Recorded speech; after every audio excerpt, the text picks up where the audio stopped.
mga board of directors at the same time mga kadaguan sa Western Mindanao Water District, mga kaigsunan. So karong oras sa aton na saran na nahimo gyud ang presidente na pili karon mao si GM Gino Anos sa Oroquieta City Water District, mga kaigsunan.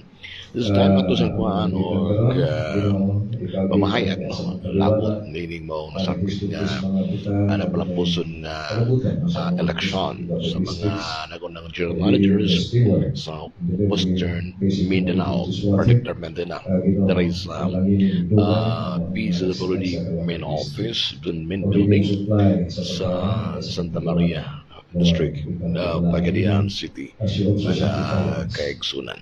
So this time no, congratulations sa atong mga napili nga mga officers no sa Western Mindanao Water District no. So gamay magkuhan pa gamay karon nga pamahayag. JM, congratulations no. Murag ako nga nababaan ba nga ikaw mahimo daing presidente karon.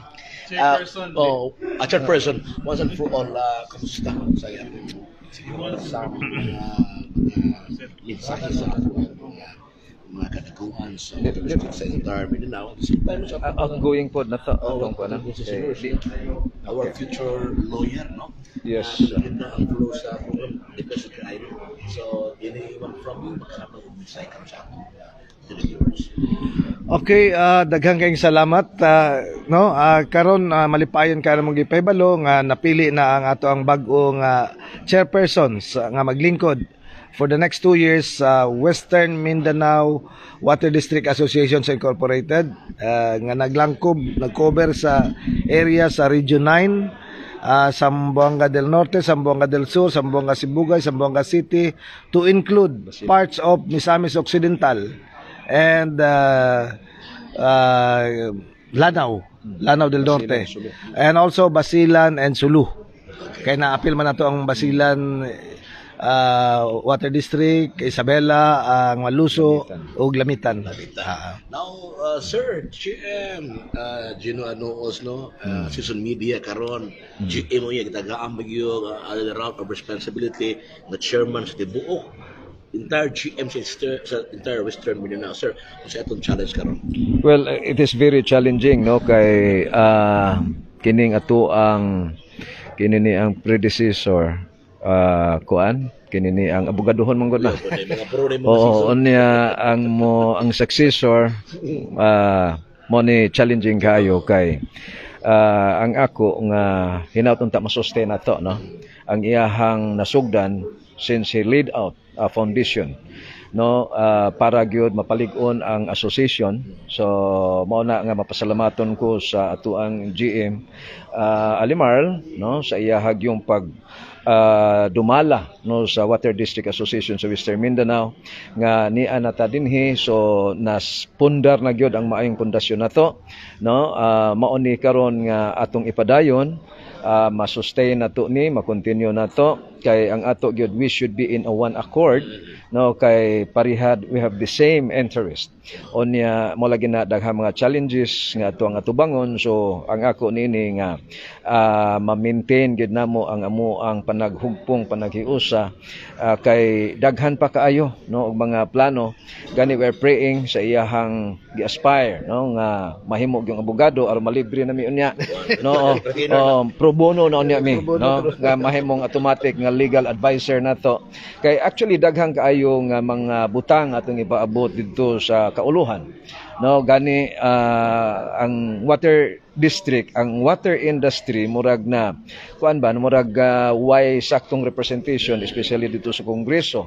So nga mao nang ma-left behind gyud as far as kini mga programang pangkalambuan sa tubig ang hisgutan. So plano gani unta nato sa Water District Association nga doon na gid tay representation sa Congress no by establishing our own party list no. So mao na to untang wadiko pero with this representation I hope no ato ang ma-restore, ma-revive no kini nga tumong o plano nga kung pwede nga maka-establish, maka-organize gyud, makaparehistro gyud og kinini ang sectoral kinini ang group no o kanang para sa party list unya nga mo represent didto sa didto sa Kongreso.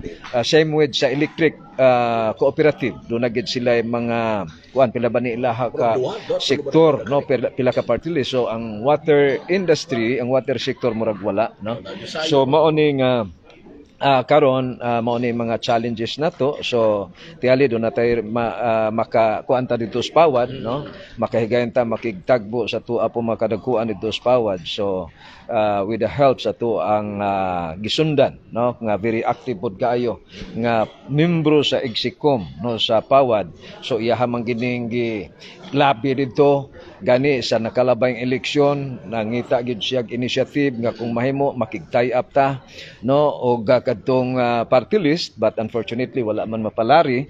So inana ka importante no, nakita niya on how important yun nga naagid tay mo represent dito sa Kongreso. Basin pa man unya nga hopefully no naanagyoy kining party list nga ma-establish no sa Water District Association. So kana kay daghang kay mga hulga, mga threat no sa water districts no. So mga challenges akong gikaingon na, but again with no aning ato ang panaghiusa sa mga sa Mindanao dunay tulo ka mga regional organizations. So magkahiusa ta, we're in fact naapod ta sa the whole gyud sa PAWAD no sa tibuok Pilipinas. So kung tinuod lang maghiusa makabot ra ginato ang ato ang gipangandoyng tinguha. Alright, so once again congratulations Sir JM. Thank you. No, sir, the Queen. So unya ang ato ang all-taking na Dreno. Yes. Then pagagabi mo na ang pinaka most awaited moment, ang fellowship. J. Amalis, J. Channel, My TV and Your TV. God bless.